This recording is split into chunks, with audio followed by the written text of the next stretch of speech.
هیچ کاتێک دەرگای تەوبەی خوای گەورە داناخرێت لە هەر کاتێک و لە هەر سەعاتێکدا دەتەوێت بڕۆیت بگەڕێەوە بۆ لای خوای گەورە خدای پەروەردگار دەرگای کراوەیە هەتاوەکو ڕۆژی قیامەت یان هەتاوەکو ئینسان دەمرێت و دەگاتە سەرەمەرگ.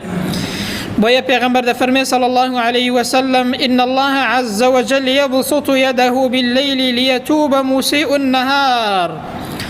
دەفەرمێ خوای پەروەردگار لە شەوێدا دەستەکانی ڕادەخا بۆ بەندەکانی بۆ ئەوەی ئەو گوناهانەی کە لە ڕۆژێدا کردویانە ئینسان لە شەوێدا بگەڕێتەوە بۆ لای خوای پەروەردگار.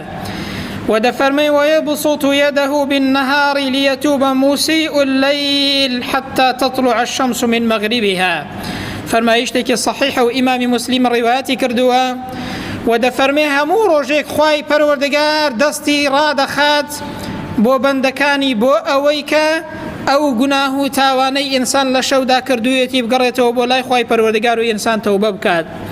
دەی بەڕێزان کێ لە خوای پەروەردگار بەڕەحم و بەزەییترە برام، کێ لە خوای پەروەردگار بەرامبەر بە ئێمە چاکترە برام. خوای گەورە هەموو ڕۆژ و شەوێک دەرگای واڵایە بۆ ئەوەی بەندەکانی تەوبە بکەن و بگەڕێنەوە بۆ لای خدای پەروەردگار.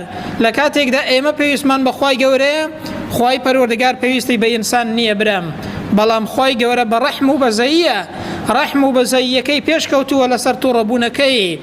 خوای پەروەردگار لە 100 بەشی ڕەحم یەک بەشی ناردۆتە خوارەوە لە دنیادا، 99 ڕەحمی لە لای خۆی بەجێهێشتووە وەکو لە فەرمایشتی پێغەمبەر داهاتووە صلی الله عليه وسلم.